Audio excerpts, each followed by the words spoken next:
Gracias, Jorge, por tu asistencia a esta plática de Creston todos los lunes. Gracias por darnos esta ponencia. Vamos a estar hablando sobre el tema de economía circular. También les damos la bienvenida a todos nuestros invitados que se han estado conectando a esta charla. Bueno, y les presento rápidamente a Jorge. Jorge Oropesa es socio del área de precios de transferencia de la firma de Creston BSG. Cuenta con más de 15 años de experiencia en temas de precios de transferencia, evaluación de empresas, marcas y patentes. Es miembro del Colegio de Economistas como titular de la vocal de consultoría y donde ha impartido diferentes cursos y ponencias a los agremiados. Ha participado en programas de televisión enfocados en temas económicos y financieros y ha publicado diversos artículos de temas enfocados al área de precios de transferencia y economía entre las principales revistas especializadas del sector. Ha sido ponente en foros importantes de universidades como la UDLAP, la Ibero y la Náhuac. Es economista egresado de la Facultad de Economía de la Universidad Nacional Autónoma de México, con especialización en sector de producción. Pues gracias, Jorge, te dejo el micrófono para que nos das esta interesante charla. Gracias. Gracias, Juan. Gracias, Fanny. Gracias, Liz. Gracias al equipo Creston que hace posible estas pláticas. La verdad es que bien importante que estemos teniendo esta presencia con pláticas, ya sea que participemos nosotros, los mismos colaboradores de Creston, o gente externa que también ha dado pláticas bien interesantes. Y bueno, pues a mí me toca el día de hoy dar el tema de economía circular. Es un tema que cada vez toma más relevancia. Tendría que tener mucha más relevancia de lo que está teniendo hoy en día, que en un ratito más veremos algunas estadísticas de lo que representa la economía circular respecto a la economía global, que pues la verdad es que falta muchísimo camino por hacer, es crítica, es dramática la cifra, ya la veremos más adelante, pero bueno, ¿qué es esto de la economía circular? La economía circular, haremos a ver, si se cambia la... Bueno, George, si quieres darle con las teclas de avanzar. A ver, ya le di. Ahí está. Ahí está. Bueno, como tal, la economía circular pues se empieza a mencionar a finales de los años 70, principios de los 80, pero este tema de la preocupación del ser humano, economía y medio ambiente, que son los dos grandes pilares que llevan en la evolución de la economía circular, que antes fue economía ambiental, luego economía ecológica, y hoy en día pues la economía circular es la que más impacto ha tenido y con las nuevas generaciones, pero aunque ya se empieza a mencionar la preocupación de las famosas 3 R's, que ya son como 7 R's, que veremos también más adelante, pero la preocupación del ser humano empieza a finales del siglo XIX en la conjunción de un economista y un biólogo. Estos dos científicos, uno en la economía clásica que se vivía todavía en el siglo XIX, Sergei Podolsky, un economista ruso, y un biólogo, Patrick Keyes, empiezan a ver un poquito visionarios, futuristas, que la economía basada en la explotación de los recursos naturales, pues podría tener, ellos veían a futuro pensando que en un siglo, y ahorita nuestro futuro es ya, ¿no? Ahora, pero ellos, Sergi y Patrick, empiezan a armar una matriz que se llamó la matriz económico-ecológica, donde la economía ya no era la parte sustancial de los sistemas que regían en ese momento a la vida de un país, sino era el sistema biológico. Entonces, un sistema económico como un subsistema de un sistema biológico. Entonces, empieza a darse algunos destellos de este tema de lo que hoy en día le llamamos economía circular. Ya en los años 20, 30 se empiezan a dar algunas teorías más enfocadas a el uso de las energías en un modelo bioeconómico, considerando a la población biológica y sus sistemas, ecosistemas como variables. Entonces, la humanidad empieza a preocuparse cada vez más, pues veníamos también saliendo de la Gran Depresión de los años 20, del 29 en Estados Unidos, habiendo salido de una Primera Guerra Mundial, donde hubo un gran daño en las economías, pero también esas economías basadas en economías de guerras, explotando a los sistemas ecológicos y a los sistemas ambientales. Y bueno, pues llegamos a la Segunda Guerra Mundial, donde hubo un impacto ecológico y económico muy grave, donde la mayoría de los recursos que se utilizaron para la Segunda Guerra Mundial, pues venían de recursos naturales, y aunque era una especie de economía de guerra, pero bueno, pues todo el mundo que se involucró, que en ese momento casi todo el mundo era Europa, Estados Unidos, que empezaba a tener ciertas hegemonías, Japón, no les importó hacer uso de los recursos naturales con tal de sobresalir o de ganar esa guerra, ¿no? Entonces, bueno, pues la Segunda Guerra Mundial, además de que tuvo un gran impacto, principalmente en vidas humanas, en todo el tema de la depresión que generó, pues los recursos naturales también se vieron muy afectados, y en la posguerra, pues todo el impacto que tuvo la Segunda Guerra Mundial fue importante. En la segunda posguerra, terminando la Segunda Guerra Mundial, pues empiezan a surgir las reuniones de Bretton Woods, de donde sale el Fondo Monetario Internacional, el Plan Marshall, que el Plan Marshall empieza a inyectar recursos económicos, no nada más para generar economía, sino para subsanar todo el impacto que había tenido la Segunda Guerra Mundial, pero pues se empieza a dar cuenta el mundo que el impacto ecológico y económico que sucedió en la Segunda Guerra Mundial fue muy grave. Y ya en los años 60, derivado de todo este impacto ecológico, económico, empiezan a surgir las primeras teorías de economía ambiental. Podríamos decir que la economía ambiental es como el antecedente, como el abuelito de lo que hoy vivimos en la economía circular. Entonces, la economía ambiental y de recursos naturales es una teoría que, entre otros economistas, Arthur Pillot empieza a ver como un problema de costo social junto con Ronald Coase. Entonces, empiezan ellos a incorporar algunas externalidades sociales al modelo clásico de la economía. El modelo que todavía seguíamos viviendo de un capitalismo enfocado a un nuevo orden mundial, a una globalización que conocemos el día de hoy.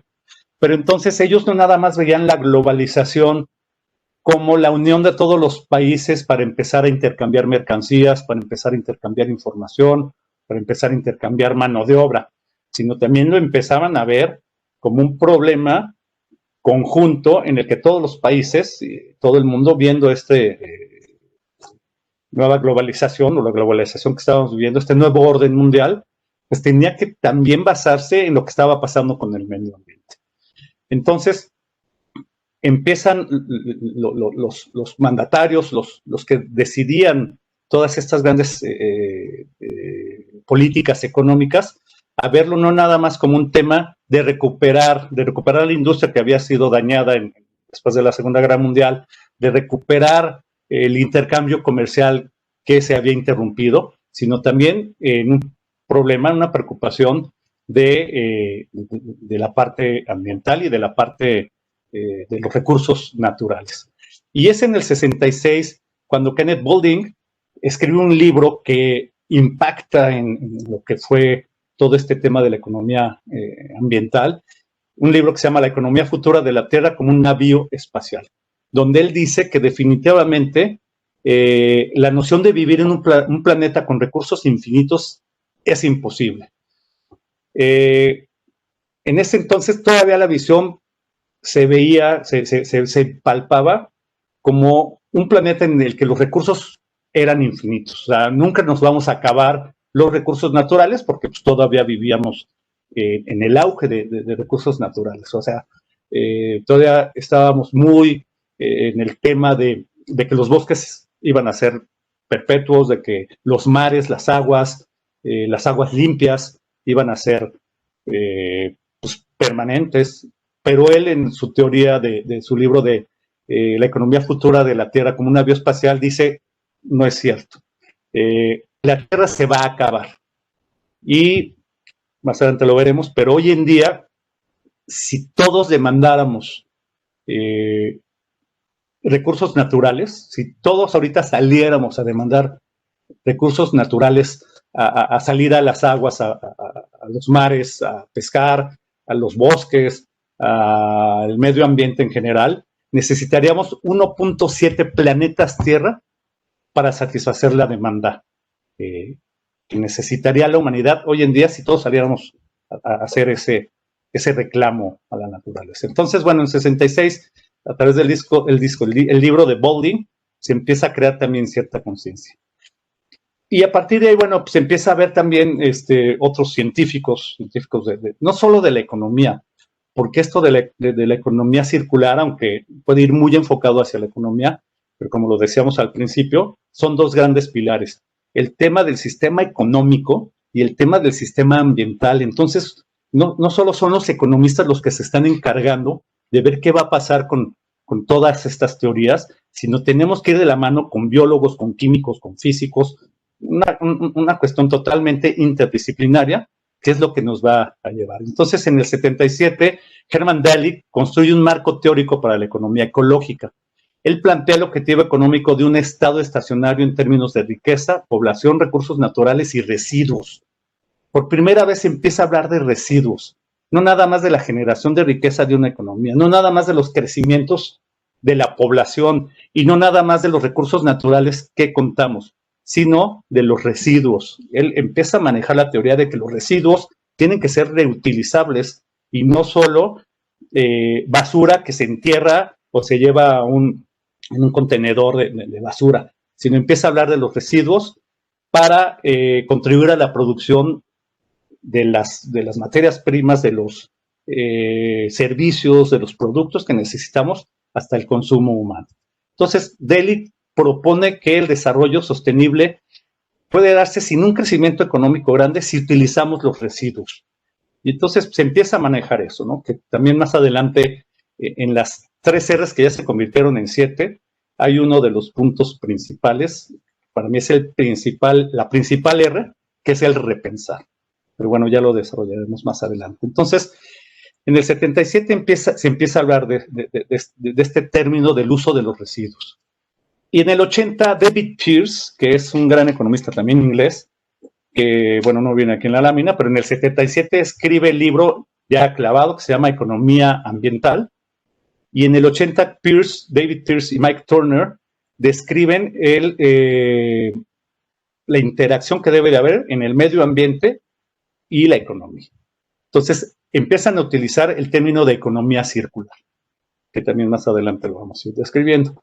Pero bueno, esto no es nuevo, aunque sí es nuevo y aunque ahorita lo veremos, la manera que tenemos que estar pensando de cómo hacer economía circular para muchos de las viejas generaciones todavía lleva un poquito de complicación el tener que separar basura, tener que pensar cuando vamos al súper cómo hacer el súper en una perspectiva de contribuir a la economía, como lo dijo Herman Delitzsch en el 77, los residuos. Entonces, bueno, se empieza a mencionar la economía circular en el 80, en este libro de David Pearce y Michael Turner. David Pearce, que además empezó a contribuir mucho ya en los años 90 con todo el tema de economía circular, tuvo mucha influencia en el gobierno británico para que se estableciera, pero desgraciadamente en el 2004 le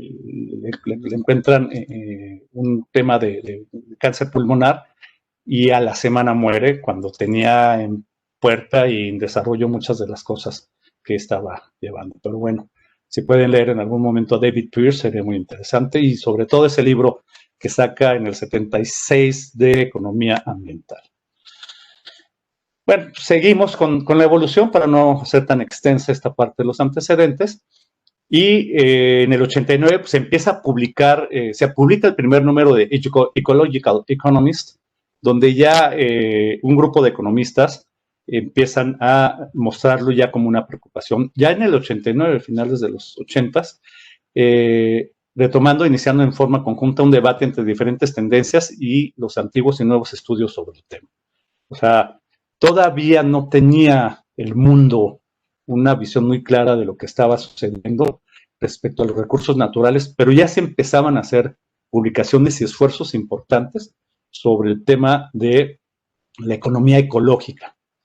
En el 89, también en este año, nace la Sociedad Internacional de Economía Ecológica, que se divide en distintas regiones, en Mesoamérica, en África, en Australia, Nueva Zelanda, Brasil, Europa, Canadá, Estados Unidos, la India y Rusia, que son los principales países promotores de lo que hoy conocemos como economía circular. En el 2008, ya me cercano a nosotros y a las nuevas generaciones, se establece la Sociedad Mesoamericana de Economía Ecológica en Guatemala, y en 2010 se realiza el primer Congreso Internacional de esta sociedad en México. O sea, México también empieza a involucrarse, pareciera que un poco tarde, pero empieza a involucrarse en el tema, y bueno, pues sí, pareciera que es un poco tarde lo que en otros países ya se estaban tomando como acciones. Y un claro ejemplo, por ejemplo, son las bolsas de plástico, que ya aquí en nuestra ciudad de Puebla apenas desde hace un año empezaron a quitar bolsas de plástico. En otras ciudades del país pues ya llevan como 2 o 3 años, pero a lo que voy es que es algo que en muchos otros países ya se estaba haciendo desde hace tiempo. Y es un tema del plástico que también más adelante pondremos como tema crucial. Más adelante hay una lámina donde es plástico, coches eléctricos y COVID. Que en el tema del COVID pues todavía no hay mucha información, pero tiene dos aristas, una de cosas positivas que podemos sacar de toda esta pandemia, pero también muchas cosas negativas de la cantidad de basura que se está generando. Pero bueno, pues este es un poquito el esbozo histórico cultural de dónde empieza a darse la economía circular y por qué la humanidad preocupada por el medio ambiente y porque se nos van a acabar los recursos es importante, ¿no? Entonces, ¿qué es la economía principal? Martin Shanahan, que fue ministro de Finanzas en Irlanda y que ha estado muy metido en todo el tema de la promoción de las economías circulares, este irlandés, en 2018, en un evento, dice que la idea principal de la economía se centra en que los recursos son escasos y deben ser administrados eficientemente para evitar desperdicios. Entonces, Martin Shanahan, otro irlandés que es de los recomendables en esta plática, pues también ha expuesto muchísimo sobre este tema de la economía circular. Irlanda, que es uno de los países pioneros en todo el uso, reuso y reutilización de los recursos y de los residuos sobre todo, ¿no? Entonces, aquí entramos a un primer elemento importante, medular, que es diferenciar lo que es la economía capitalista y la economía circular, o la economía de producción y la economía circular. ¿Cuál es la diferencia? Que le llamaremos a la economía capitalista o la economía tradicional como un modelo lineal contra un modelo circular. Entonces, ¿qué sucede en el modelo lineal? En el modelo lineal, que es la economía tradicional que tenemos, extraemos recursos naturales, los llevamos a un proceso de producción, del cual deriva como resultado una mercancía, una botella de agua o una pluma o papel, que es un tema grave. Entonces traemos el recurso natural, lo llevamos, lo transformamos, sale un producto y ese producto tiene un ciclo de vida que se usa, por ejemplo, este pañuelo, y se desecha. Entonces esa es la economía lineal. Extrae las materias primas del medio natural, las usa para producir objetos, se usan y se tiran con rapidez. Y la economía circular se presenta como un sistema de aprovechamiento de los recursos donde prevalece la reducción de elementos. Entonces, haciendo una especie de analogía, no tanto religiosa, sino filosófica, en comparación con lo que vivimos, mejor como en las religiones cristianas, donde nos enseñaron que el hombre nace, crece, se reproduce, se desarrolla, se reproduce y muere, La economía circular podríamos asimilarla a lo que sería la filosofía hindú, donde creen en la reencarnación. Entonces, los hindús nacen, crecen, se desarrollan, se reproducen, se mueren y reencarnan. Entonces, su ciclo de vida no se cierra como en la economía lineal, que se extrae el producto, se transforma, se usa el producto y se muere. En la economía circular nace el producto, se transforma, se consume y no muere, se reusa. Entonces, pues de ahí la economía circular, en diferencia a la economía lineal. Entonces, la economía circular se presenta cuando mantienes el valor de los recursos el mayor tiempo posible. Ese es el tema, ¿no? O sea, una botella de agua en la economía circular, pues viene, se extrae de algún recurso natural, se transforma ese recurso natural, la botella se utiliza y se tira.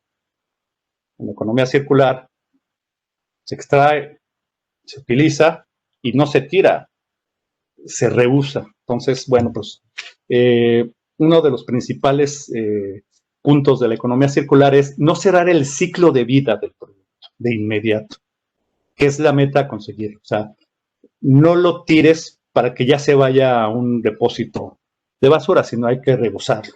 Y todo eso, de alguna manera en nuestras vidas, pues lo hemos hecho, ¿no? O sea, todos ya, en lugar de estar consumiendo botellas de agua al por mayor, pues ya tenemos nuestro envase. Yo, en particular, aquí me gusta mucho el jugo de naranja y llevo mi envase para que me lo llene la señora de los jugos. Incluso hasta me lo da un poco más barato por llevar mi envase. Entonces, todos hemos ido cambiando esa mentalidad, aunque nos falta mucho por hacer. Entonces, el tema es la diferencia entre economía lineal y economía circular. Y la economía circular, la médula es no cerrar el ciclo de vida de los productos. Entonces, desde la perspectiva de la economía circular, lo que uno puede ver como residuos, otros lo pueden verlo como recursos principales. Y esta es una teoría bien interesante que apenas escribió una tesis sobre ella Ana Beatriz López de Sousa Yabur, una brasileña. López, no es una falta de ortografía, pues ya saben que los brasileños cambian las gramáticas. Entonces, Ana Beatriz López de Sousa Yabur, la pueden encontrar incluso a Ana Beatriz en LinkedIn. Yo ya estuve, bueno, ya le mandé una invitación, no me ha contestado, pero ahí pone en su LinkedIn que puedes hacerle cualquier consulta y demás. Entonces pueden seguir a Ana Beatriz López de Sousa, de las principales promotoras de ya lo que es la economía circular. Y ella mantiene una tesis bien interesante, y es cambiar la visión de lo que para nosotros es basura. O sea, ¿qué es? Nosotros siempre en nuestra vida cotidiana hemos visto la basura, que ya de mucho tiempo para acá la hemos ido separando y demás, pero lo vemos como basura. Pero ir cambiando la visión o la óptica de que lo que para nosotros es basura, para alguien más es materia prima, para alguien más es un insumo. Si empezamos a vernos desde esa perspectiva, podemos empezar a ser más conscientes de lo que es la ecología. Entonces, y nos va a llevar a precisamente a esa parte de separar los residuos, ¿no? Entonces, tener en la mente algo bien importante, que es lo que para nosotros es basura, para alguien más es una materia prima. Y se puede ver en muchísimos elementos de nuestra vida cotidiana. Yo pensaría que en el único, aunque por ahí ya empieza a haber algunas tesis, en el único tema de basura donde difícilmente podemos ver que sea materia prima para alguien más es en los alimentos. O sea, si yo ahorita me como una manzana y echo la basura, la manzana que lo he hecho en mi bote de residuos orgánicos, no pensaría que alguien más va a usar ese corazón de manzana que acabo de tirar a la basura como una materia prima, pero bueno, puede empezar a haber tesis, y si alguien ahí, aquí en la audiencia, en el respetable público, tiene ya alguna idea de cómo podríamos también aprovechar toda esta parte de la comida que se desecha, que debe de ser, pues también sería importante. Pero bueno, la tesis, que además no es muy antigua, es 2018 de Ana Beatriz, es cambia tu visión de que la basura no es basura. Entonces, ni siquiera ya tenerlo en el lenguaje de ya tira la basura. Tira los residuos, pero tíralos conscientes de que alguien más lo va a usar como una materia prima, como un aprovechamiento para producir otras cosas. Entonces, bueno, la economía circular alimenta que los sistemas no deben de ser lineales, sino sistemas vivos. Todo sigue vivo. Entonces, como lo decíamos en la filosofía hindú, en la reencarnación, pues la basura que yo estoy tirando sigue viva para alguien más. Entonces, es optimizar los sistemas, los componentes, para ir viendo que todo eso puede servir. Y todo esto empieza a surgir también desde otras teorías, ¿no? Una teoría fue la de Kuna Kuna, otra la biomímesis, la economía industrial y la economía azul. Entonces vamos a ver un poquito de qué es cada una de estas teorías. Kuna Kuna, biomímesis, ecología industrial y economía azul. De la Kuna Kuna es una teoría que saca el químico ecologista, ex miembro de Greenpeace, Michael Bungert, y un estadounidense, arquitecto, que es William McDowell. Entonces dicen Kuna Kuna. Y ellos básicamente lo que dicen, más allá de las 3 R's que en ese momento, cuando sacan su libro ya en los 2000, principios de los 2000, reducir, reutilizar y reciclar, estos dos personajes, estos dos científicos proponen que el impacto sobre el medio ambiente, solo basándonos en reutilizar, reusar y reducir, reutilizar y reciclar, de todos modos puede hacer más lento una ralentización de los procesos. O sea, ¿para qué te esperas a que te llegue la basura para empezar a reciclar, reusar y reutilizar, si el cambio puede ser desde antes, ¿no? Entonces, frente a este panorama, ellos proponen que el problema debe de ser atacado desde su raíz. En lugar de reducir los consumos de energía, desde el propio diseño y concepción de cualquier producto, ya tiene que venir una estrategia política en el que se tomen en cuenta en el proceso de extracción, de procesamiento, de utilización, de reciclaje, desde antes ya debe de venir el tema de la ecología, del ecologismo. Y hay un ejemplo bastante interesante. O sea, si lo llevamos a un ejemplo práctico, cuando construimos un edificio, en lugar de estar pensando dónde va a estar el lugar de los contenedores de basura y si vamos a tener 2 o 3 o 5 lugares para separar la basura, o que los departamentos o las oficinas de ese edificio tengan un conducto por donde se va a aventar la basura, desde un principio se debería de concebir el edificio planteándose el aprovechamiento de las ventilaciones, de la iluminación natural, del gasto de energía y de producir de otra forma todo lo que está sucediendo. Entonces, el Kuna Kuna que proponen estos dos científicos es no esperarse a las R's, sino desde antes tener concebida la idea de que debe de ser todo lo que usemos, nuestra casa, la decoración de nuestras casas, de nuestras oficinas, de los lugares donde estemos, de nuestros negocios, tienen que ser desde un inicio adaptados para ser mucho más ecológicos y mucho más aprovechables. O sea, aprovechar mucho más la luz natural, aprovechar mucho más la ventilación natural y no estar dependiendo de todo eso, limitándonos al hacer. Pero bueno, es una teoría que empieza a surgir a principios de los 2000. Otro tema que es mucho más técnico, que eso ya es meterse en ciencias bioquímicas, es la biomímesis, que es, como sus raíces etimológicas lo dicen, bios vida, mímesis imitar. Entonces también otras teorías que han contribuido a lo que hoy tenemos como economía circular es la biomimética o biomimetismo, que es la ciencia que estudia a la naturaleza como fuente de inspiración de tecnologías innovadoras para resolver problemas humanos que la naturaleza ha resuelto a través de modelos de sistemas de mecánica o de química o elementos que inspiran o se inspiran en ella. O sea, si yo voy a producir una botella de agua, tengo que mimetizarme como si lo que yo estoy produciendo naciera de la misma naturaleza, pero hacerlo de manera artificial y utilizando residuos. Entonces, imitar a la naturaleza en la producción de sus recursos naturales.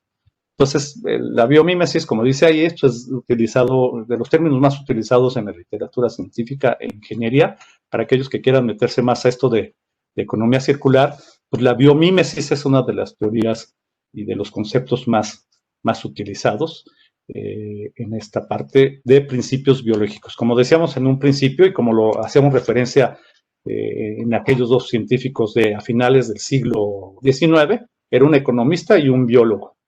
Estas dos disciplinas en el tema de economía circular siempre irán juntos, siempre irán de la mano, porque no puede estar uno sin otro. O sea, no puede estar la economía sin la parte biológica o recursos naturales, ambiental, ni solo el ambiente sin pensar en la parte económica, porque bueno, también hay que ser conscientes de que todo este tema pues tiene que generar un beneficio empresarial.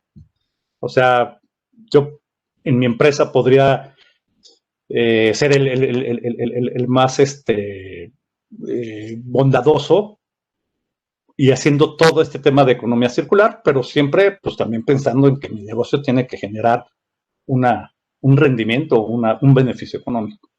Entonces, bueno, eso fue la biomímesis, que es parecido a lo que es la economía industrial, un área de conocimiento que también usa sistemas industriales similar a los ecosistemas naturales. Entonces, también vemos muchas empresas que están aprovechando toda la parte y nosotros cuando vamos a ver nuestros clientes, toda la parte de las plantas de tratamiento de agua, que muchas veces simulan cómo brota el agua de a lo mejor algún cenote o alguna fuente de agua natural. Entonces, la economía industrial también va mucho a ese tema, muy enfocado en lo que es la industria manufacturera en general. Y la economía azul, que también algunos también la pueden llamar como economía verde.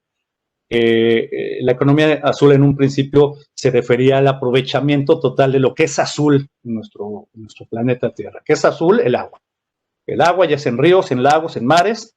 Entonces también empezar a ver cómo la economía azul puede empezar a ayudar al planeta si se aprovecha mucho más. Y bueno, dice, aboga para aprovechar los recursos que nos ofrece nuestro medio más cercano, apostando por la economía local también. La economía azul localiza mucho y focaliza mucho la parte regional. O sea, en Puebla, por ejemplo, pues ¿por qué no aprovechar los lagos que tenemos, los ríos que tenemos, el Atoyac, que está bien contaminado, pero pues esos ya son temas distintos, pero pues el Atoyac podría tener un cauce mucho más fuerte y mucho más aprovechable, siendo que es un río que tiene una dimensión bastante larga, que viene desde Tlaxcala, pero bueno, la economía azul también es aprovechar toda la energía que nos pueden producir los ríos, hablando de energías, la generación de energías eléctricas, por ejemplo, todo lo que nos puede ofrecer esa parte. Entonces, estos 4 conceptos han alimentado mucho lo que hoy conocemos como economía circular.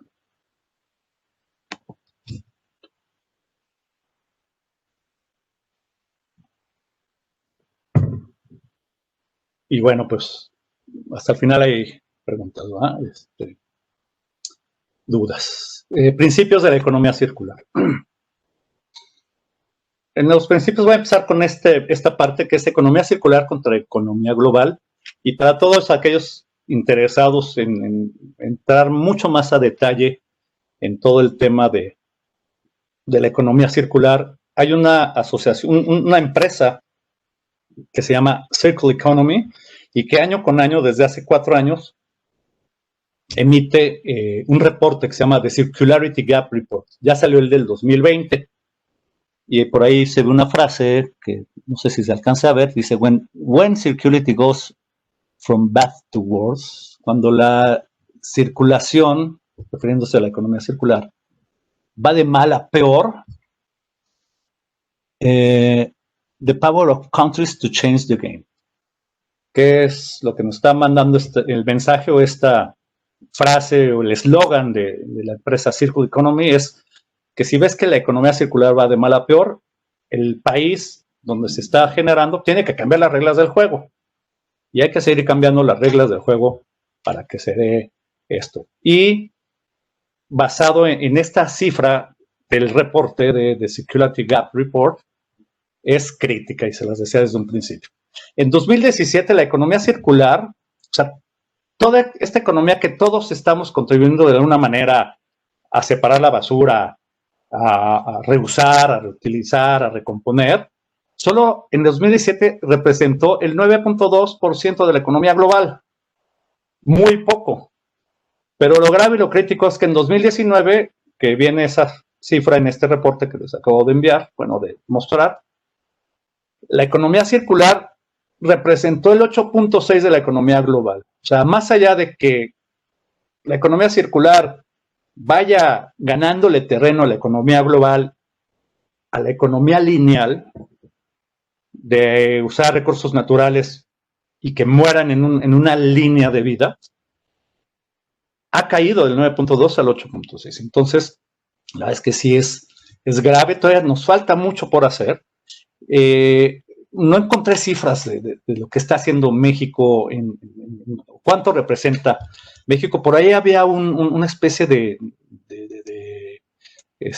sistema solar donde ubicaban a México como una de las economías que sí está haciendo, pero como que va a medias, ¿no?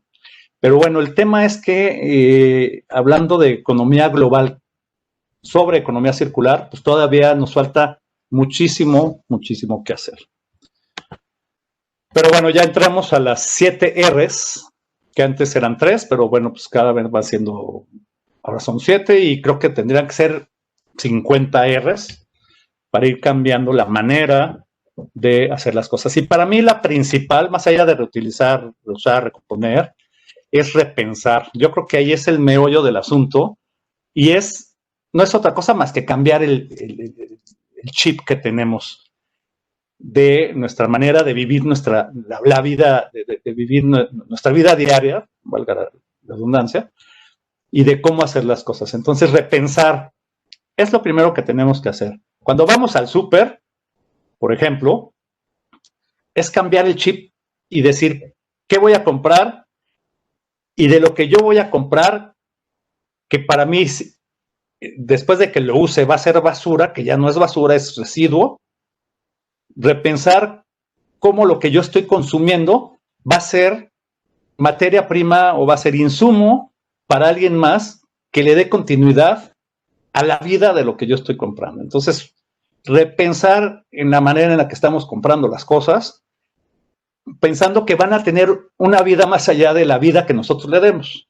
Entonces, el modo circular obliga a repensarlo todo de principio a fin. Es una manera nueva de entender los procesos de producción y gestión de recursos. Yo lo trasladé a nuestro microcosmos familiar de lo que tenemos que hacer para repensar. Entonces, yo creo que el primer punto que nos debe de ayudar para revertir esa cifra crítica que ha caído de la contribución de economía circular sobre economía global es repensar las cosas, ¿no?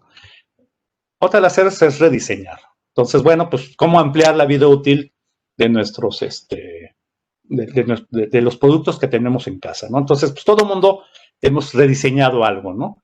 Desde nuestras abuelitas que hacían de la ropa vieja, ya sea que los famosos gallitos, ya sea que los usaran los hermanos menores, o hacían una colcha. Yo me acuerdo que mi abuelita tenía como 4 cobijas hechas de retazos de ropa vieja que a lo mejor o pudo haber donado o prefirió rediseñarla, ¿no? Entonces, bueno, pues poniendo aquí algunos ejemplos muy, muy coloquiales de nuestra vida diaria, el repensar empieza a llevarnos a rediseñar, a ver que no las cosas, porque ya terminaron esa vida útil en una economía lineal, ya van a tener que desecharse. Si podemos rediseñar, reutilizar, bueno, pues también lo que poníamos del tema de los contenedores de agua, de las botellas de agua, pues reutilizar.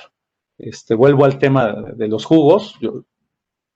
Esta señora de los jugos con la que yo iba, me venía un litro de jugo en una botella y me decía, pues mejor te cuesta el jugo litro, 25 pesos, pero si vienes con tu botella que yo te di, pues te lo vendo en 20. Entonces, pues también son maneras en las que todos estamos contribuyendo. Y hoy en día, creo que Starbucks lo aplica. Esta misma plática la di para la Ibero, y una de las preguntas que hicimos, y que yo le hice a la gente de la Ibero, ¿ustedes qué están haciendo? Y me dicen, pues también en la cafetería de la Ibero, si tú llevas tus toppers, si tú llevas tus cubiertos, si tú llevas tus botellas, para una manera de aprovecharlos y no tener que yo proporcionarte esos utensilios, te dan un descuento. Entonces, de alguna manera, es un juego de ganar. ¿Y quién gana al final? El medio ambiente. Entonces, pues reutilizar es otra de las R's. Reparar, pues también es otra, ¿no? O sea, ¿cuántas veces se nos descomponen las cosas y las tiramos? Pues hay alguna manera de repararlo. Y ahorita más adelante viene también un ejemplo de los celulares. Los celulares que muchas veces nosotros quedamos con el celular y a lo mejor tenemos una colección de celulares desde el StarTAC de finales de los 90 por no tirarlo, pero es importante tirar todo eso, tirarlo en depósitos que van a servir para ser o reparados o nosotros reparar. Remanufacturar componentes y equipos. Se acordarán que en los 90 se empezó a ponerse de moda el refurnish.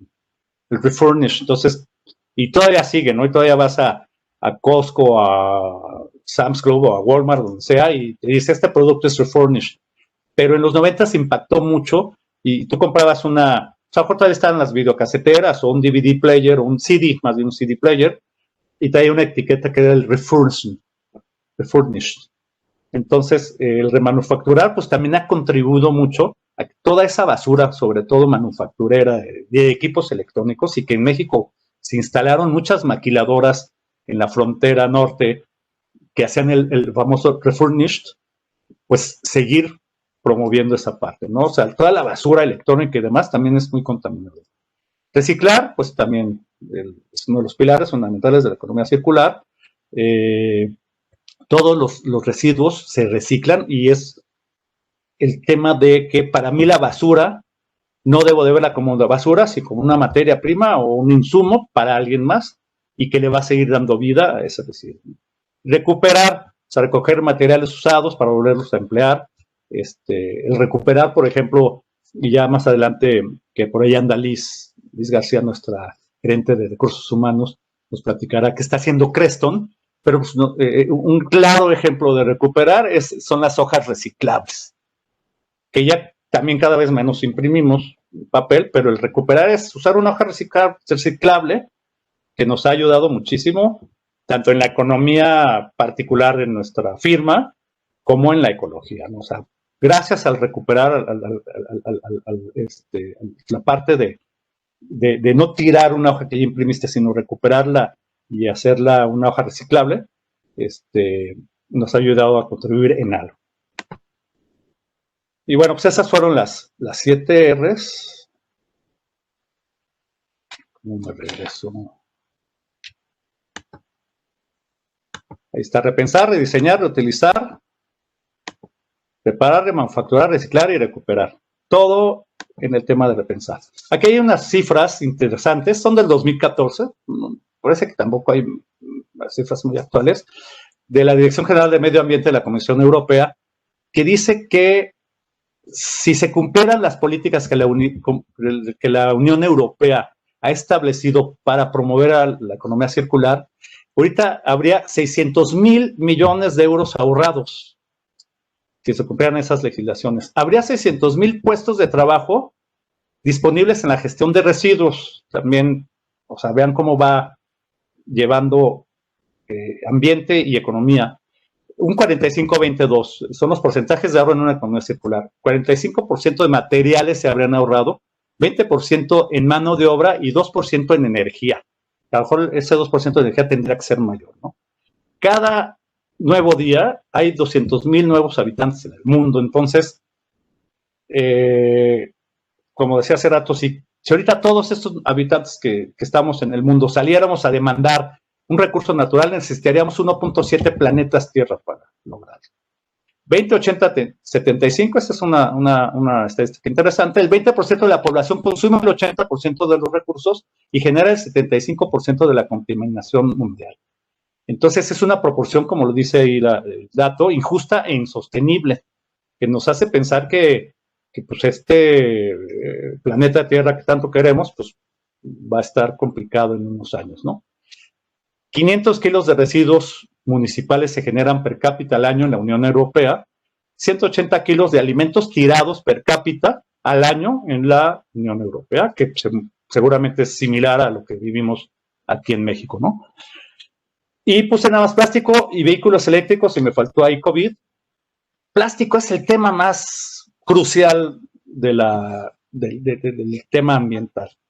Entonces, el plástico es lo que cada vez tenemos que ir evitando más. Creo que ya me estoy tardando. A ver si no me han mandado mensajes. ¿Cómo voy, Fanny? Bueno, faltan 9 minutos para las 7, George. Entonces, tenemos 10-12 minutos para terminar la plática. Sí, pongo cámaras por aquí para no distraerme por Gracias. Muchas gracias. Bueno, plástico, veámoslo como el peor enemigo del futuro, del presente y del futuro. Por eso,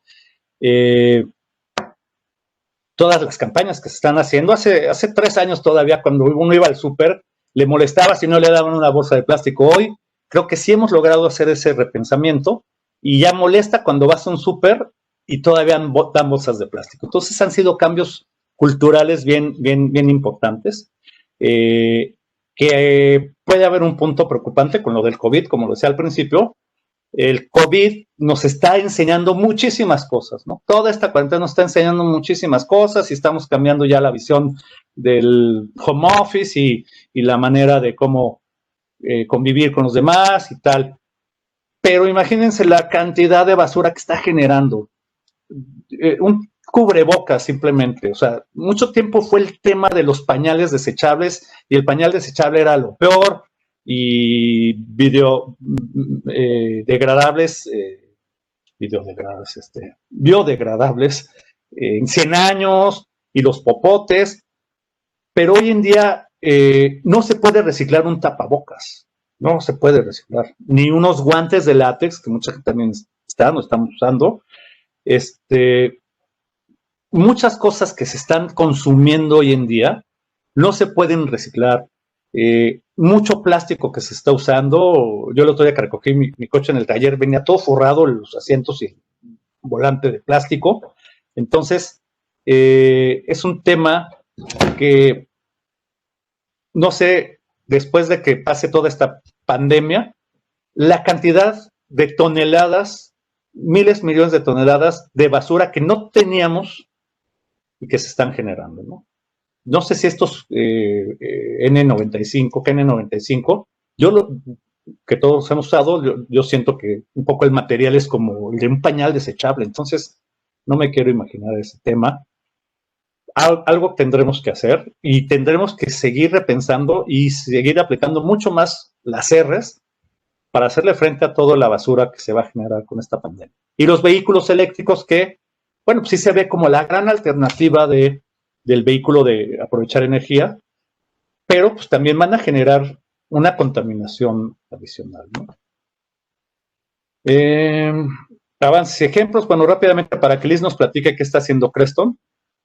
Este esquema está interesante. Les decía, tienen sus celulares, no se los guarden. No, muchos tienen ahí 10 celulares por no tirarlos, pero un celular y en los contenedores celulares sirven para muchas otras cosas. O sea, un celular tiene muchos componentes que pueden hacer el refurnish para muchos otros celulares. Es hoy en día de los productos que más se consumen. Entonces, actualmente, alrededor del 93% de los materiales de una computadora también, de un celular, pueden ser reusables para otras industrias. Entonces, no se los guarden. Si ya de plano la computadora, si ya Rafa, que es nuestro encargado de la parte de sistemas, ya no le puede sacar más juego a una computadora, hay que llevarla a los depósitos porque puede ser reusable, porque mucha de la industria del refurbish de todo esto está esperando esos materiales para no tener que ir a la naturaleza a producirlos, ¿no? Coca-Cola y Walmart pues, están haciendo muchas de estas cosas. Ya han visto esos contenedores de coca que los pueden procesar. Todo el plástico que generan, están trabajando en un cambio importante en implementar programas de utilización y captación de sus empaques.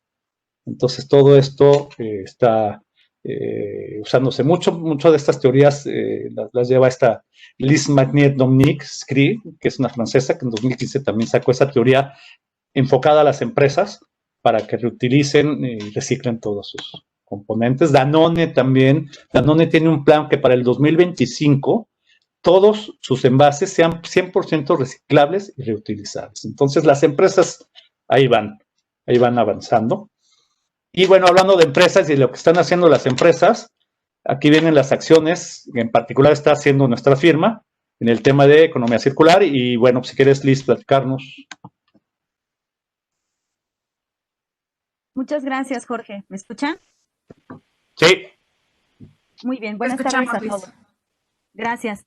Pues bueno, la verdad es que el tema de Creston quiero pedirles que más allá de un listado de actividades que se puedan hacer, estamos hablando de un cambio cultural, ¿no? Muy de lo que comenta Jorge. Yo me quedo con el tema de repensar, ¿no? Y cómo justamente todas las acciones están enfocadas en este cambio de mindset, en repensar cómo poder hacer un cambio en la cultura. Y algo muy importante, las pequeñas grandes acciones siempre generan grandes cambios. Paso a paso, con pequeñas acciones que pudieran ser significativas para muchos, para otros no, se pueden lograr un cambio integral. Por ejemplo, la separación de cartón, ¿no? De nosotros, cuando tenemos un equipo de cómputo, separamos el cartón y bueno, justamente se le da un uso, separación de residuos en orgánico, tenemos botes verdes en la oficina del papel y es parte de una cultura. Pareciera que no impacta mucho, pero lo es, ¿no? Instalación de contenedores para... Incluso cada día más en la papelería pedimos que ya no se pidan mouse con pilas que se tengan que desechar, ¿no? Es importante. Y disminuir el uso de papel con una política de disminuirlo, ¿no? Tal cual. Por ejemplo, ahorro de insumos y todo esto que, como les decía, lejos de enlistarlo, es más parte de un cambio de conciencia. ¿Y a qué me refiero? No solo tener tu bote de separación de residuos te va a ayudar a esto, debes hacer desde la alta dirección. Por ejemplo, tenemos campañas ecológicas. En 2019, en conjunto con marketing, hicimos el reto EcoCreston. Y a esto me refiero con pequeñas grandes acciones. Resulta que pusimos varios retos y la gente de todas las sedes, de las 9 sucursales en Creston, se unió. Entonces, al final, tú podías, por ejemplo, darle ride a un compañero y estás reduciendo el consumo del auto y lo subías a tu historia. Ahora, también fijarte que este tipo de campañas tengan un impacto en el equipo al que tienes. Nosotros tenemos una gran cantidad de millennials, ¿no? Entonces, nuestra plantilla en un 78% está compuesta por millennials. ¿Y qué hicimos? Retos que pudieran subir a sus redes sociales, específicamente en Instagram. Y bueno, junto con marketing unimos esfuerzos. Y podías poner que llevabas tu contenedor de cristal, que ya no estabas comprando tu comida y usando desechables, podías ver que estabas desenchufando tus aparatos electrónicos, etcétera. Y bueno, este tipo de campañas genera dinámicas de trabajo orientadas a esto, ¿no? Involucras al personal, involucras marketing, capital humano, vamos bajo ese tenor de el poder optimizar recursos, ¿no? Digitalizamos documentos para, insisto, usar menos papel. Y sobre todo nosotros tenemos algo muy importante implementado en la firma, la metodología 5S.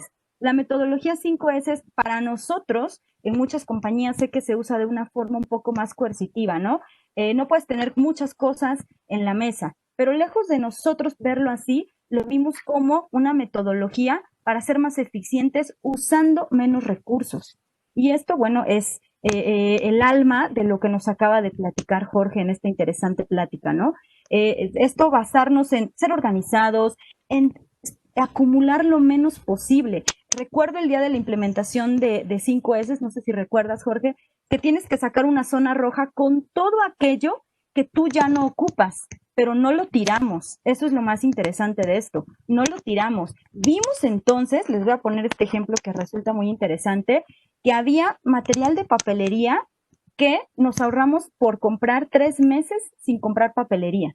Porque lo de otro compañero, tenías una engrapadora, tenías plumas, tenías material de papelería que hace un año no usabas y fue para alguien más algo eficiente. Entonces, el optimizar recursos con este ejercicio de 5 S nos da este tipo de cambios culturales que son tan importantes. Entonces, no solo es quedarnos con separo la basura o tengo política de menos papel, sino en verdad tener una metodología que impacte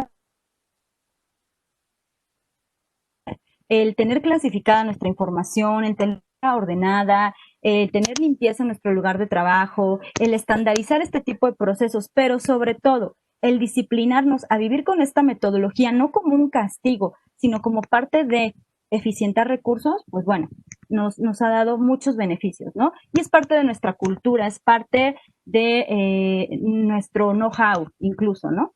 Entonces es lo que les puedo platicar. Y no solo eso, también hay un compromiso social.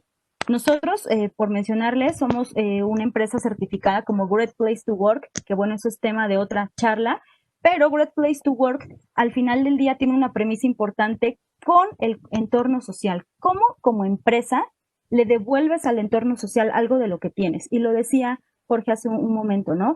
Lo que para alguien ya no sirve puede ser una materia prima, puede ser un recurso. Y estamos hablando entonces de que no solo se trata de separar la basura, sino en verdad acciones orientadas al entorno social, ¿no? Tenemos una cuadrilla humanitaria donde se conforma por varios colaboradores de la firma y entonces hacemos varias actividades, como por ejemplo en diciembre pasado donamos a un niño poblano ropa, algo que a lo mejor tú ya no ocupas, claro, en buen estado, pudo ayudar a un hospital de niños que lo necesitan, ¿no? A sus familias. Entonces, pues bueno, es básicamente lo que les puedo compartir, ir más allá de buscar certificarte en un Great Place to Work, en una empresa socialmente responsable, sino en verdad vivirlo. Eso es lo que le da más congruencia a este tipo de modelo. Muchas gracias, Liz. Pues ya casi vamos a concluir. A mí el programa finalmente por ejemplo, de reciclaje y de concientizar al cliente en que los entregables cada vez deben de ser más electrónicos. Tengo un claro ejemplo de cuando yo llegué a Creston y cuando empezamos la práctica de precios de transferencia, teníamos 3 closets grandes, llenos de papel, llenos de carpetas de cada cliente. Antes de salirnos de la oficina con la pandemia, teníamos medio closet, de los cuales pues, creo que había 4 carpetas. Entonces, sí ha sido una labor bien importante la que se ha hecho en Creston, ¿no? Y bueno, pues ya para concluir, es importante identificar las oportunidades de crecimiento en la economía de la empresa, adoptar materiales que puedan formar un círculo virtuoso, impulsar la innovación con la intención de que la empresa se beneficie económicamente, porque también, como les decía, hay 2 pilares, economía y ambiente, pero también la economía debe de verse beneficiada en alguna retribución, ¿no? El modelo económico actual empieza a limitarse, entonces era la diferencia de economía lineal contra economía circular. Reducir la competencia por la explotación de recursos naturales es algo voraz, es un depredador de la naturaleza, la competencia. Entonces, la economía circular puede ayudar a detener esa explotación de recursos naturales que todavía estamos tranquilos, pero quién sabe qué mundo podamos estar dejándole a las futuras generaciones, ¿no? Reducir la dependencia económica, reducir el precio de las materias primas, pues también es un beneficio económico al momento de reciclar. Todo lo que nos explicaba Liz que se ha hecho en particular en la firma, pues ayuda a tener una reducción en los costos de producción, en los costos de la prestación de un servicio. La necesidad de mejorar el medio ambiente y el cambio climático. Finalmente, solo tenemos un mundo y este es el mundo que tenemos que cuidar. ¿Tiene futuro la economía circular? Sí, pero solo si forma parte de una estrategia global que promueve una conciencia común sobre la importancia de cambiar nuestros hábitos. Es eso, repensar. La economía circular es una fuente de riqueza, hay que verlo así, ya que los residuos que unos habían descartado se convierten en recursos para sacar provecho. Basura ya no es basura, es residuo y es materia prima para alguien más. Y bueno, pues finalmente, de forma que el propio sistema consiga invertir nuestros residuos en materias primas. Este nuevo modelo, que ya no es tan nuevo, contribuye a la seguridad del suministro y a la reindustrialización de los territorios de los países para tener un mundo mejor, un presente mejor y un futuro mejor. Gracias. Gracias Jorge por tu participación, tu excelente presentación sobre este tema que creo que hoy por hoy se hace más importante voltear a ver a este tema de la economía circular. Por aquí nos comenta Mauricio Correa que estuvo muy clara tu presentación. Eduardo Sáenz nos pregunta, bueno, dice aquí en el chat que es un gusto conocerte y escuchar este tema que es tan importante para todos. Y él, pues, dice que es economista y que como economistas, pues, también se le da un enfoque de agregar valor, ¿no? Y él hace una pregunta: ¿cómo consideras el papel del Estado en la economía ambiental? Aparentemente el Estado o los estados no hacen lo suficiente, ¿no?, con sus políticas ambientales para ayudar en estos temas. Pues la verdad es que todavía falta mucho para el Estado, el mismo Estado mexicano, los mismos gobiernos que hemos tenido, el mismo gobierno actual. Todavía hace falta mucho. No quisiera meterme tanto al tema de las energías, pero bueno, pues parece que la política actual es agotar las economías, las energías tradicionales y después empezar a impulsar las economías limpias y renovables. Pero yo creo que sí falta mucho, pero yo creo que también no hay que dejárselo todo al Estado. Yo creo que tenemos que empezar desde nuestros propios lugares de trabajo, desde nuestras casas. Yo les hablo en particular del edificio donde vivo, que ya algunos vecinos hemos tratado de impulsar, pero aquí sigue sin separarse la basura. Yo sí la separo aquí, pero no sirve de nada, porque al momento de llevarla al contenedor general del edificio, no la separan, solo hay un contenedor donde avientas ahí todo, orgánico o inorgánico. Entonces, sí creo que es un papel importante del Estado, pero que tendríamos que empezar por la conciencia de cada uno de nosotros en nuestros propios microsistemas, ¿no? Sí, falta mucho que el Estado haga algo. Sí. Ese Luján, pues, da gracias por la plática y comenta que siempre es muy interesante e importante estar bien informados de todas estas alternativas. Gabriela Ramírez da las gracias, le gustó mucho la presentación, es economista y está buscando actualizarse activamente en esta circularidad que siempre ha pensado que es una gran fuente de trabajo. Gabriela Campos también dice que estuvo excelente tu presentación, George. Tienes admiradoras aquí, entonces Gracias, Gaby.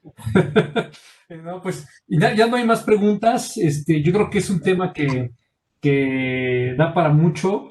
Y como dices, yo creo que si bien el Estado con las políticas públicas debería de estar haciendo más, pues yo creo que también es responsabilidad de las empresas y de las personas voltear a ver más a estos temas, ¿no? Yo creo que como conclusión, las compañías tendrían que estar haciendo algún fondo de reserva para ir convirtiendo su actividad a lo que nos has dicho de estas 7 R's, ¿no?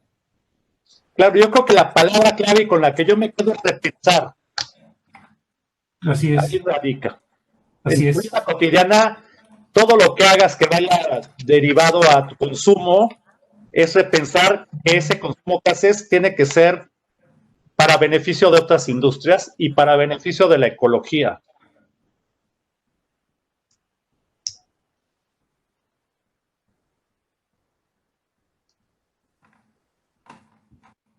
Bueno. Estás en mute. Veo que estás hablando, pero tienes el mute. Bueno, nada más para concluir rápido, yo con la palabra que me quedo y con la conclusión así súper breve es repensar que todo lo que hagamos en nuestra vida cotidiana, refiriéndonos al consumo de todo, es que para nosotros ya no es basura, es un residuo que alguien más le va a hacer. Así es, y nosotros como personas, ciudadanos, pues también ejercer presión a los gobiernos para que establezcan políticas públicas en función de esto que nos has platicado, ¿no? Pues muchas gracias, Jorge, gracias a quienes se conectaron a esta sesión, les deseamos muy buenas tardes y nos vemos en la siguiente charla Creston.